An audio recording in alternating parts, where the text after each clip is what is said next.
आता वळूयात नाशिककडे. नाशिक जिल्ह्यातल्या पहिना आणि भावली या धरणावरती चालणाऱ्या हुल्लडबाजांवरती पोलिसांनी चांगलीच कारवाई केली आहे. एनडीटीव्हीच्या बातमीनंतर मद्यपी आणि हुल्लडबाजांना पोलिसांनी चांगलाच दणका दिलाय.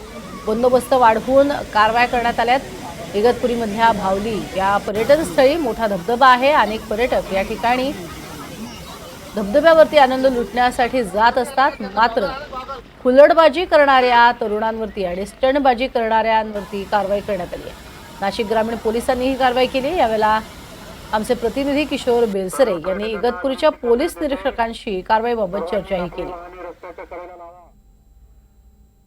आपण इगतपुरीच्या भावली धबधब्यावर आहोत. आपण बघू शकतो हा भावली धबधबा पर्यटनाचा सर्वात छान स्पॉट असलेला हा इगतपुरीतला भावली धबधबा. ह्या धबधब्याकरता नाशिक, पुणे, मुंबई या सर्व ठिकाणावरून पर्यटक येतात आणि आपला आनंद या ठिकाणी साजरा करतात.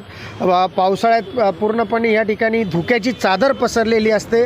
आपण बघू शकतो हा पर्यटन परिसर संपूर्ण धुक्याची चादर या ठिकाणी पसरलेली आहेत. आपल्याबरोबर या ठिकाणी काही पर्यटक आलेले आहेत. कुठून आलेले आपण? आम्ही भिवंडीवरून आलो. आधी आम्ही शिर्डीला गेलेलो. अच्छा. पण ह्या धबधब्यावर म्हणजे आम्ही येतोच. असं वर्षातून एकतरी फेरी असते आणि या पावसाळ्याच्या सीझनमध्ये आम्ही नक्कीच येण्याचं हे करतो. खूप छान इथे आल्यानंतर वाटतं. निसर्गाच्या सान्निध्यात आल्याचा आनंद मिळतो. आणि सगळ्यात महत्त्वाचं म्हणजे जसं तुम्ही सांगताय की गेल्या आठवड्यामध्ये इथे थोडं चुकीचं काम सुरू होतं किंवा लोक त्या स्वतःच्या जीवाची पर्वा न करता इथे आनंदाच्या भरामध्ये गैरवर्तन सुरू होतं.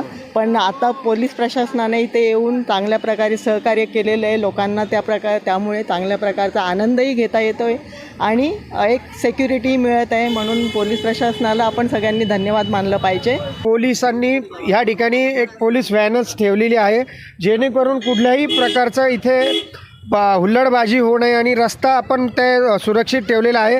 कारण रस्ता मोकळा असल्यामुळे प्रत्येकाला जाता येतं. अशा पद्धतीचे पोलिसांनी काही कारवायासुद्धा केलेल्या आहे आणि आज पर्यटकांना ह्या ठिकाणी भावली धरणावर आनंद लुटता येत आहेत. किशोर बेलसरे, इगतपुरी येथून, एनडीटीव्ही मराठी, नाशिक.